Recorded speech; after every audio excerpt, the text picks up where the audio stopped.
Today we got the addict who became the NFL's highest paid player. Like, comment, subscribe, Garner Kid Journey 1 mil. Today we got Mason Crosby. Or Maxx Crosby. My bad. Maxx Crosby. Mason. No, Maxx Crosby. Maxx Crosby is one of the toughest players in the league. Fearless, relentless. Go. A quarterback's worst nightmare. But the one guy he couldn't stop was himself. I was doing here and there, take a pill that I didn't even know what it was, like, it was scary. And while the world was cheering him on, Shut up more than an athlete. he hit rock bottom. Like, I felt like I was dying. Well, I looked in the mirror and, like, didn't even recognize myself. This is how a 4th-round pick from a no-name college lost himself and clawed his way to becoming the highest paid non-quarterback in NFL history. Go. Maxx Crosby grew up in Lapeer, Michigan, a quiet town, a simple life. But when the housing market crashed, life changed. The Crosbys were forced to move to Texas and live with Grandpa. And that's where Maxx got introduced to Texas high school football.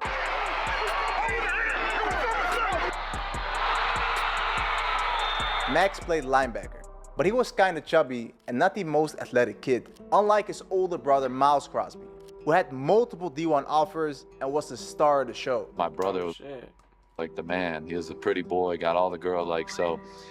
If you're taking anatomy and physiology for the first time, I can guarantee it's not like any course that you've ever taken.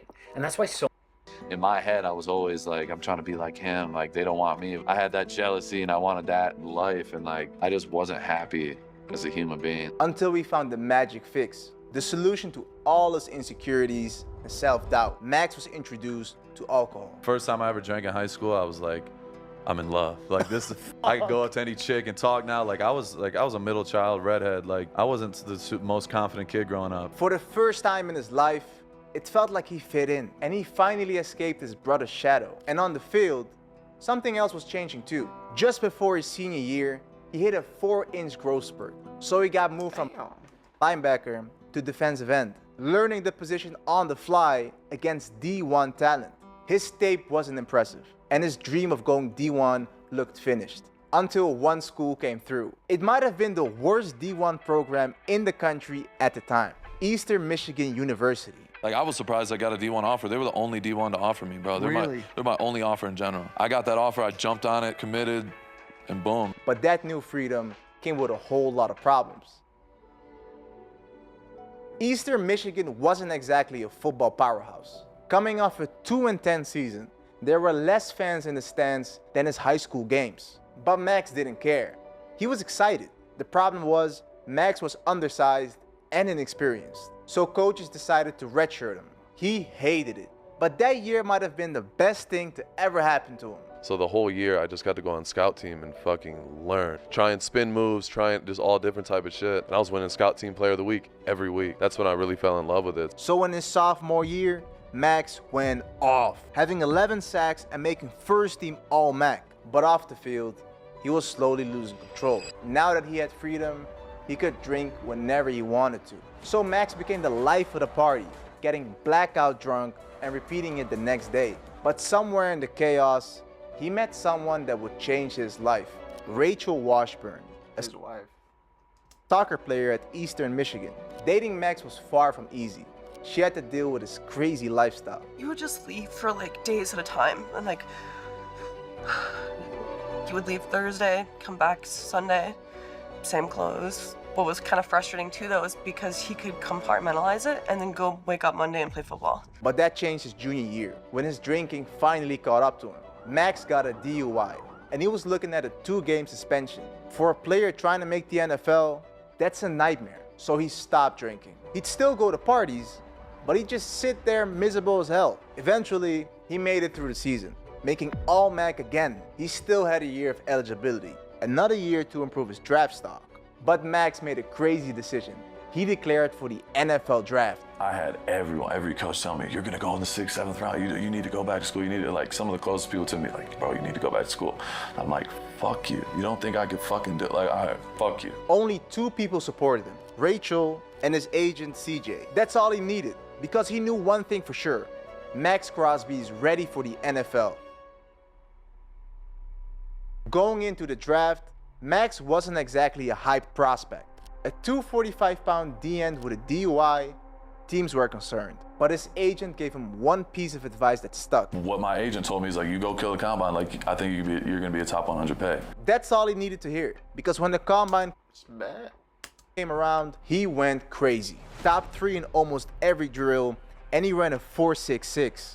At this point, he knew he was going top 100. But on draft day, things didn't go as planned. First 2 days go by, like I had the news people at my house in Texas, had my whole family. Second day comes, we're like to the last couple picks of the third round, and I didn't get drafted.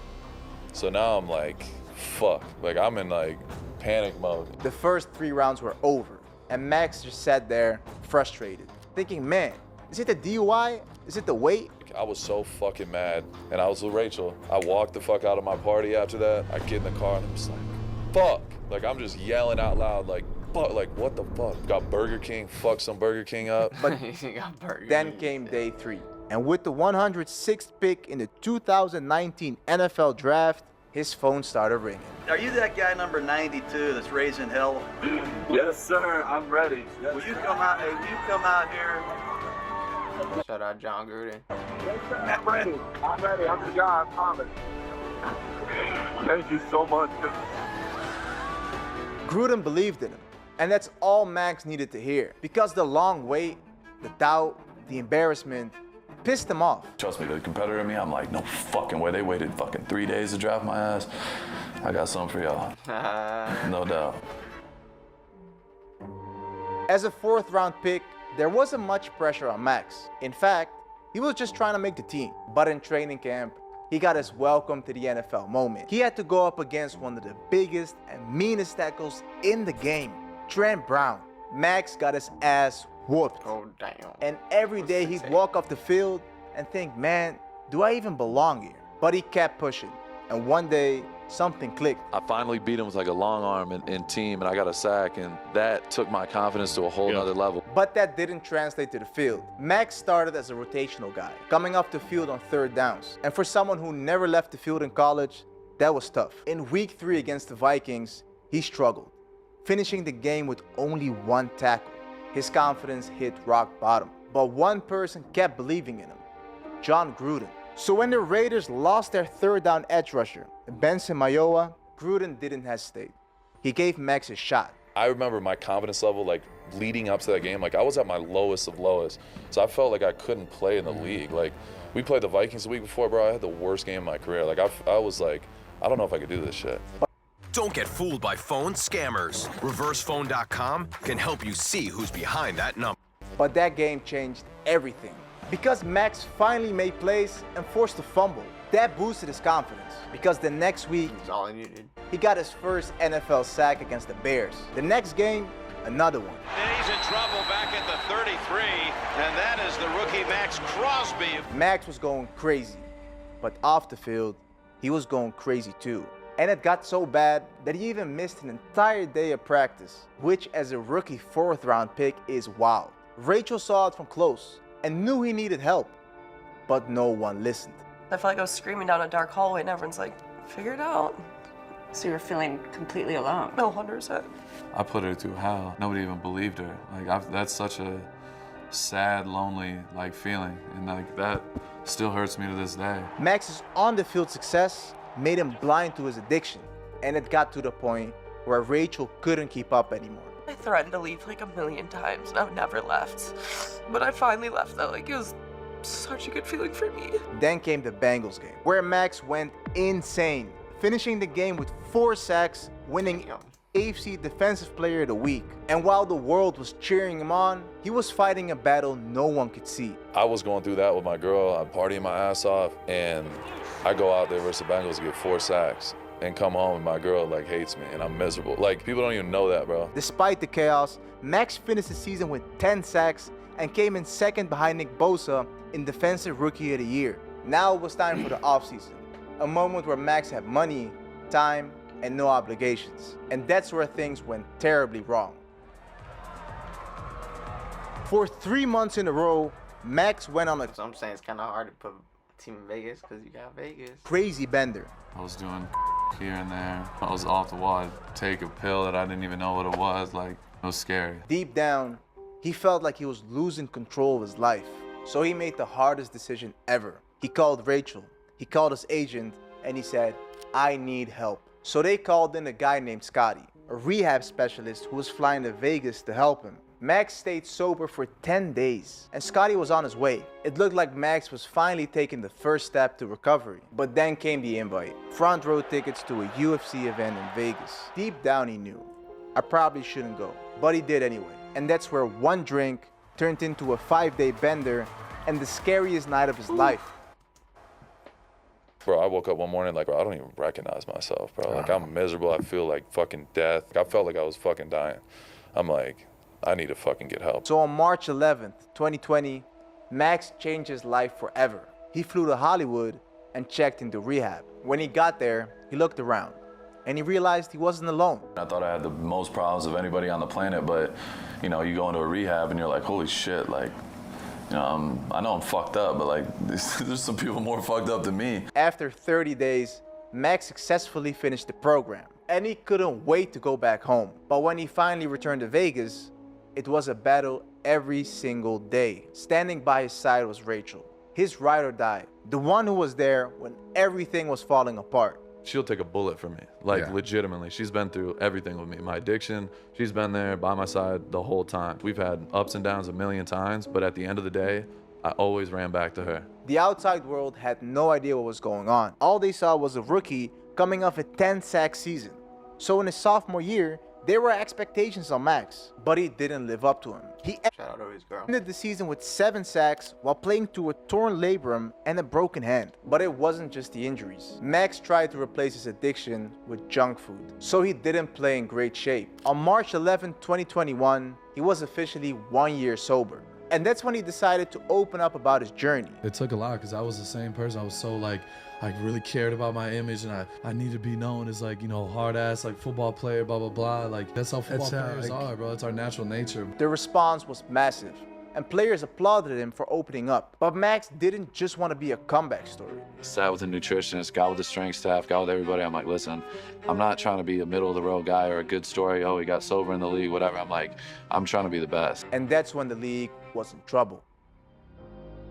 No more injuries, no more junk food. Maxx Crosby was locked in. And in week 1 against the Ravens, he showed the world. He had 2 sacks, 6 pressures, and won AFC Defensive Player of the Week. The Raiders started hot, winning their first 4 games. But in week 5, all momentum died. John Gruden's email scandal hit, and he was forced to resign. To Maxx, that wasn't just his coach. That was the guy who believed in him when no one else did. And who drafted him. Yeah. I love Coach Gruden. I mean, he's like family to me. So yeah, it sucked. You're like, this is the dude that drafted me. And the next day, I'm literally with my wife in Gruden's house. Tears, but we had to keep going. The next game, he had 3 sacks versus Denver. Maxx became a nightmare for every offense, wrecking plays, drawing double teams, setting the tone for the whole defense. He finished the year with 8 sacks, 108 total pressures, which was the most in the NFL. Pro Football Focus had him as the #1 edge rusher in football. And the cherry on top, Maxx Crosby made the Pro Bowl. I really didn't believe it. I had to take a moment. Like I broke down. I just put in so much work. Shouldn't get emotional. It's just like I was in rehab like almost 2 years ago, and now I'm in a Pro Bowl. Like, and off the field, he was winning too. On March 11, 2022, he officially celebrated 2 years of sobriety. And on that exact same day, his life changed again. We've got breaking news out of the NFL where the Las Vegas Raiders have signed defensive end Maxx Crosby to a monster extension. It's a 4-year deal worth under $99 million per multiple reports.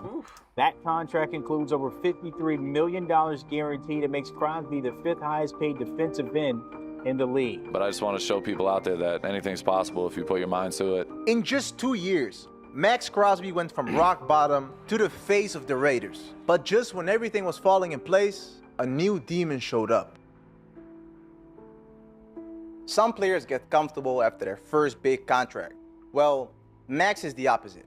He went even harder, putting up 12.5 sacks, leading the league with 22 TFLs, and making his 2nd Pro Bowl. But it wasn't just the production, it was his motor. Maxx played over 1,000 snaps, most of any defensive lineman in the NFL. And maybe that fire came from something deeper, because mid-season, Max's whole life changed. We're getting our money's worth for sure. Ella Rose Crosby was born. It was the greatest day of my life, honestly. Can't even describe the moment. You'll never look at life the same. He had a new reason to fight, not just for himself, but for his family. And in 2023, he needed every ounce of that fight because that season, disaster struck. In week 2 against the Bills, he slammed his knee into the turf and it someone fell on his knee. rolled up. The doctors told him the only fix was rest, and it looked like for the first time in his NFL career, Maxx had to spend some time on the sidelines. The shit was blown up like a balloon. And I wake up the next morning and I fucking almost pass out. Like I felt like I was dying. I'm throwing a party. This is gonna be my biggest book ever. But Maxx Crosby is a different breed. Every week, he drained his knee just to get back on the field. And somehow, on that messed up leg, he played through all 17 games, put up a career-high 14.5 sacks, and he made his 3rd straight Pro Bowl. But playing through all those injuries cost the price. And in 2024, he had to pay up. In week 2, of course, against the Ravens, he might have played the best game of his career. 2 sacks, 4 TFLs, and 5 pressures, upsetting the Ravens, and again, winning AFC Player of the Week. But at the end of that game, Maxx got hurt bad. Defensive Player of the Week, I went nuts. And the second to last play, I get rolled up, and I've never done that, but I tore my ankle up. I couldn't walk off the field barely. No, you played through it. And I'm like mentally going through it. I'm like, I can't do it. And I'm like, I'm gonna keep fighting. Mentally, it was a weird situation. He just came off the best game of his career, and he was happy for the team. But at the same time, he couldn't even walk, so he couldn't really process what was happening. The next game, he showed up in the boot, refusing to quit, but his body had nothing Bro's a fucking dog. to give anymore. So for the first time in his NFL career, after playing 84 games straight, Maxx Crosby missed a game. Like the competitor in me, I couldn't fucking sleep at night. You know what I mean? You're just sitting there hopeless and you want to go. He was supposed to be out 4 to 6 weeks, but after 1 week of rest, he was already back on the field. Every week he'd get treatment and push through the pain trying to help his team win. But the wins never came. The Raiders lost 10